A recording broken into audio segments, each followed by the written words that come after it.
আজ ভোর 5টার গাড়িতে সোনামে ফিরে আসবে নিজেদের বাড়িতে, সোনামে ফিরে আসবে নিজেদের বাড়িতে।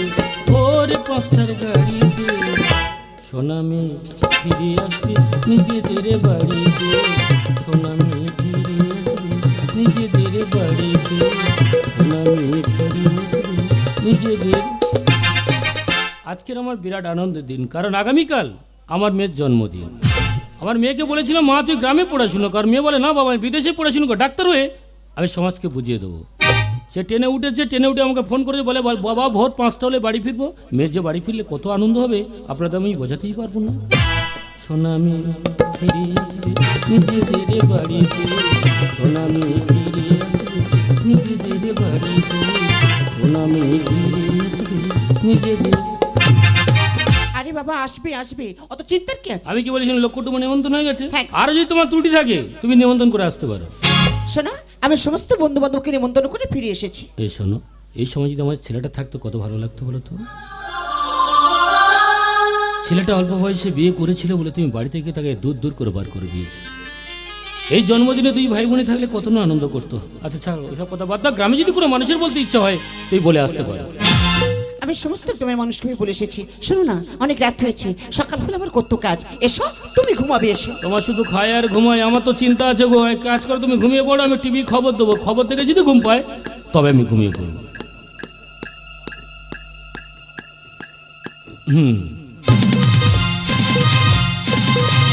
নমস্কার, আপনারা দেখছেন এবিপি আনন্দ। আমি আপনাদের সঙ্গে মনোজ।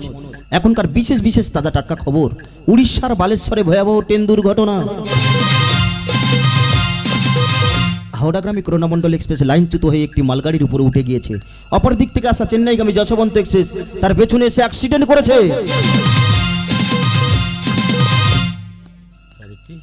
এই সাবিত্রী, আরে ঘুমিয়ে পড়েছো? আরে ওঠো না। আরে বাবা ডাকছো কেন, কি হয়েছে বলো তো? আরে টিভিটা খবরটা একটু লক্ষ্য করে দেখো। এখনো যারা টিভির পর্দায় চোখ রেখেছেন, স্বজন হারা পরিবার যারা রয়েছেন, এই মুহূর্তে বালেশ্বরে এসে আপনাদের লাশগুলি আপনারা সংগ্রহ করুন। ও গো, এই আমি কি শুনছি গো? এই চেন্নাই এক্সপ্রেসে তোমার মেয়ে ফিরছিল। কি বলছো? এই ট্রেন আমার মেয়ে ফিরছিল? তুমি ঠিক কথা বলছো তো? দেখো আমার মন কুকাইছে, তুমি জিনিসপত্র গুছিয়ে নাও। এই মুহূর্তে আমরা যাবো বালেশ্বরে।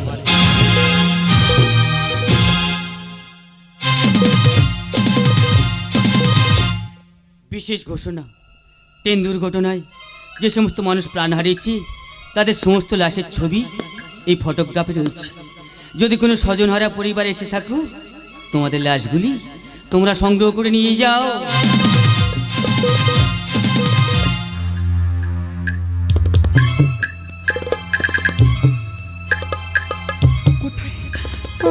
আমার সূর্য কোথায়? আমি তো কোথাও খুঁজে পাচ্ছি না। না না না, আমি কি আমি কি দেখছি? এত মানুষের লাশ কত বিক্ষত হয়ে পড়ে আছে ট্রেনের প্রতিটি অংশ। না না না, আমার স্বামী কিচ্ছু হতে পারে না। ও তো আমাকে কথা দিয়েছিল আমার ছিল কোথাও যাবে না। আমার স্বামী কিচ্ছু হতে পারে না।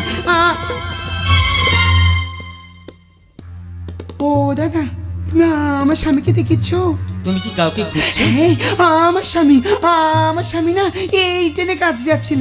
ও দাদা, আমি ওকে কোথাও খুঁজে পাচ্ছি না। তুমি ওকে দেখেছো? এখানেই সমস্ত লাশের ছবি আছে। তোমার স্বামী কি তুমি খুঁজে নাও। না, আমার স্বামী লাশ না, এ হতে পারে না, কিছুতেই না।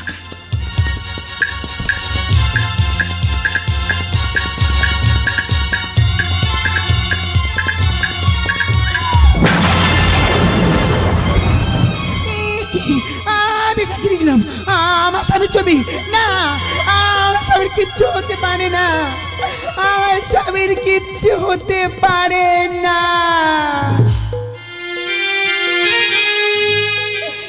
ঈশ্বর, তুমি কি করলে ঠাকুর আমার সাথে?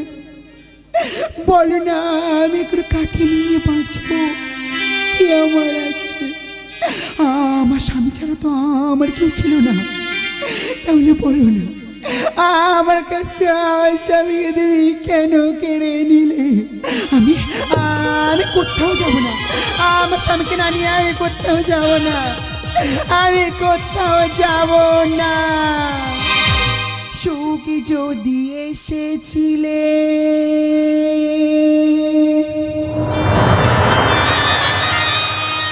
কেন চলে গেলে, কোন জনমের তুমি প্রতিশোধ নিলে।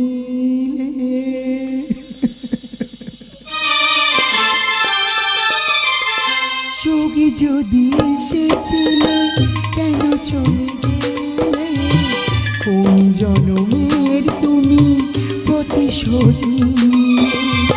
ভেঙে গেল ঘর বললাম যা যাবার, ভেঙে গেল ঘর বললাম যা যাবার। কত আশা ছিল এই জীবনে,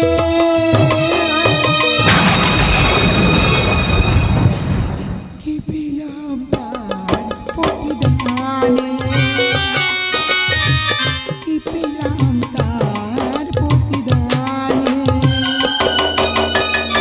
ছবি যদি এসেছিলে কেন চলে গেলে, কোন জনমের তুমি প্রতিশোধ নিলে, কোন জনমের তুমি প্রতিশোধ নিলে, কোন জনমের তুমি প্রতিশোধ।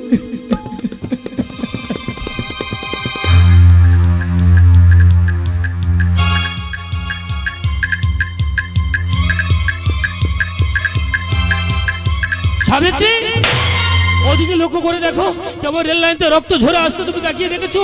আর ওদিকে তাকিয়ে দেখো, মানুষের লাশ কেমন কুকুরে ছিঁড়িয়ে ছিঁড়িয়ে খাচ্ছে, তুমি তাকিয়ে দেখেছো? ও সাবিত্রী, এখানে তো কোনো মানুষকে দেখতে পাচ্ছি না। আমার মেয়ের কথা কার কাছে জিজ্ঞাসা করো, বলো না সাবিত্রী।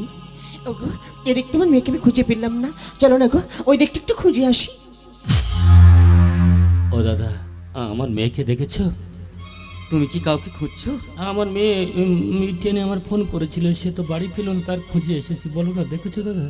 এখানে সমস্ত লাশের ছবি আছে, তোমার মেয়ে কি? তুমি খুঁজে নাও। সাবিত্রী,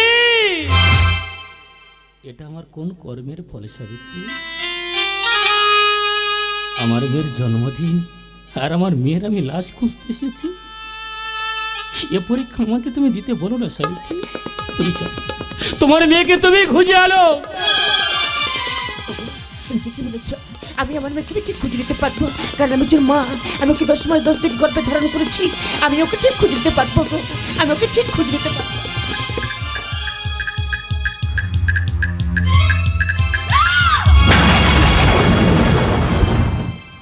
তুমি তুমি চিৎকার করলে কেন? ও গো দেখো না গো, ও এই ছবিটি কার? ও তাহলে এটা আমার মেয়ের ছবি না? তাহলে আমার গ্রামের কোনো মানুষ হবে, তারা টিভি খবর দেখেনি কেন, তারা আসেনি। এক কাজ করো, আমি দেখে আসি, যদি চিনতে পারি আমি তার বাড়ি খবর দেবো। তুমি একটু দাঁড়াও, অপেক্ষা করো। হ্যাঁ, সাবিত্রী, আমি কার ছবি দেখলাম? এ তো আমার সূর্যের ছবি। সাবিত্রী, জানো সাবিত্রী, ছেলেটা আমার বিদেশে কাজে যাচ্ছিল, হঠাৎ ট্রেন অ্যাক্সিডেন্টে সে মারা গেল। আমি মেয়ের খুঁজতে এসে আমার ছেলের লাশ আমি পাবো আমি আশা করিনি সাবিত্রী। এর জন্য আমি কাকে দায়ী করবো? এর জন্য আমি তোমাকে দায়ী করবো? সেদিন যদি তুমি আমার ছেলেকে মেনে নিতে, তাহলে আমার ছেলের মোড়া মুখ দেখতে হতো না। সেদিন যদি তুমি আমার মেয়েকে গ্রামে পড়াশোনা করাতে, তাহলে আমার ছেলে মেয়ের মোড়া মুখ দেখতে হতো না। ফিরিয়ে দাও না তো আমার দুটো ফুলের মতো জীবন ফিরিয়ে। ও বাবু, বাবু বলো না, তুমি ওই সূর্য নামে ছেলেটাকে চেনো? আমি কোথাও খুঁজে পাচ্ছি না। ও বাবু বলো না, তুমি চুপ করে কেন আছো? ওই সূর্য নামে ছেলে তোমার কি হয় বলো না। ওই সূর্য আমার কি হয় তো আমি জানতে চাই। ওই সূর্য না আমার একমাত্র সন্তান। তুমি আমার সূর্যের নাম কি করে জানলে? তোমার সূর্যের সাথে কিসের পরিচয়? ওই সূর্য বা তোমার কে হয়? ওই ওই সূর্য আমার কি হয়? আমার কি হয়? বলো। ওই সূর্য আমার স্বামী। জীবন অঙ্কটা কি জানি না, মেলাতে গিয়ে কি পেলাম আমি, কি পেলাম? জীবন অঙ্কটা কি জানি না, মেলাতে গিয়ে কি পেলাম আমি, কি পেলাম? শূন্য দিয়ে ভরে গেলাম আমি, শূন্য দিয়ে ভরে গেলাম। জীবন অঙ্কটা কি জানি না, মেলাতে গিয়ে কি পেলাম আমি, কি পেলাম? আমি কি পেলাম? আমি কি পেলাম? হে ঈশ্বর, এ তুমি আমার কোন পরীক্ষা ফেলতে ঠাকুর? বলো না, এ তুমি আমার কোন পরীক্ষা ফেললে? আমার সাজানো বাগান মাত্র দুটি ফুল ফুটেছিল, এক এক করে সব ফুল করে চলে গেল। বলো না ভগবান, বড় পাপের শাস্তি তুমি আমাকে দিচ্ছ। ফিরিয়ে দাও ঠাকুর, আমার বুকে আমার সন্তানদের তুমি ফিরিয়ে দাও। তুমি ফিরিয়ে দাও, তুমি ফিরিয়ে দাও, তুমি ফিরিয়ে দাও। তোমরা কাঁদছো? কার জন্য কাঁদছো? আমার স্বামীর জন্য? আরে বাবা, আমার স্বামী তোমাদের কেউ হয় না তো? তোমাদের যদি বা কেউ হতো হলে বলো না, সেদিন কেন তাড়িয়ে দিয়েছিলে? ঝড় জলের রাত্রে কি দোষ করেছিলাম? একে অপরের ভালোবেসেছিলাম বলে? ও, ভালোবাসা বুঝি এতটাই ভুল? ভালোবাসলে বুঝি ঝড় জলের রাতে বাড়ির ভিতর থেকে বের করে দিতে হয়? শুধুমাত্র তোমাদের দুজনের জন্যে, তোমাদের দুজনের কারণে আমার স্বামী আমাদের অনেক দূরে চলে গেছে। ফিরিয়ে দাও আমার স্বামীকে, আমার কাছে ফিরিয়ে দাও। চুপ করে কেন আছো? না, আমার স্বামীকে আমার কাছে ফিরিয়ে দাও।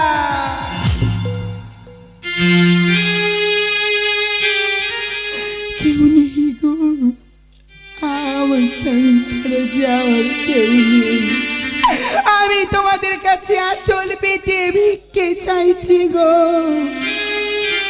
আমার স্বামীকে আমার কাছে ফিরিয়ে দাও। জীবন নাটকের শেষ অধ্যায় দাঁড়িয়ে পাল্লায় রোদন করে বিচার করে আমি সিদ্ধান্ত এলাম, একটা হতভাগী স্বামীকে হারিয়ে আঁচল পেতে ভিক্ষা করছে মানুষের কাছে, বলছে আমার স্বামী আমার কাছে ফিরিয়ে দাও। অপরদিকে মা দুটো সন্তানকে হারিয়ে পাগলের মতো হয়ে গেছে, মানুষের কাছে বলছে যে আমার দুটো সন্তান আমার বুকে ফিরিয়ে দাও মা। অপরদিকে আমি বাবা। প্রশ্ন আপনাদের কাছে, বলো আমি কি করব? আমি কি করব? আমি কাঁদবো না দেবো? বলুন না, আমি কাঁদবো।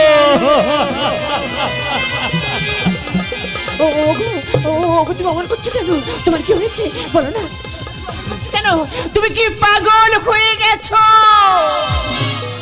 তাই মন মানে না,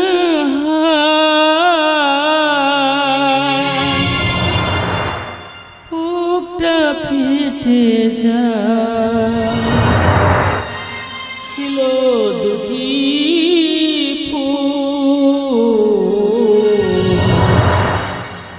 অকালে হারিয়ে যায়। জেনে রেখো, মনে রেখো, তারই শেষ দিন।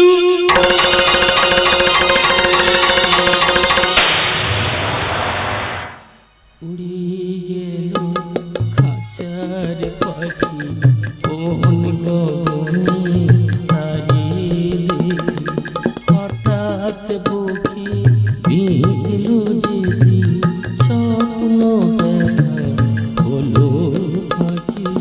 উড়ে গেল খাঁচার পাখি কোন গগনে, তারি দেখি।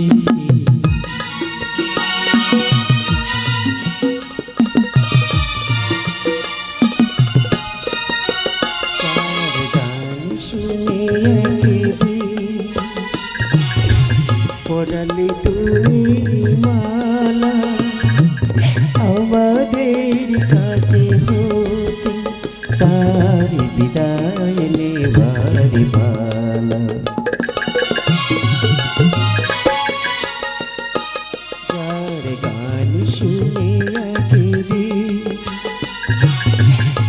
গেলে তুমি মালা আমাদের কাছে হতে, তার বিদায় নেবার পালা।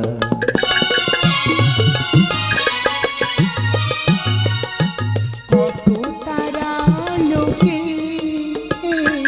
মনে রাখি বলো কে, কত তারা লোকে মনে রাখি বলো কে, কৃষ্ণের লেখা গান হলো যে অবসান, কৃষ্ণের লেখা গান হলো যে অবসান। জেনে রেখো মনে রেখো, জেনে রেখো মনে রেখো, তারে শেষ দিন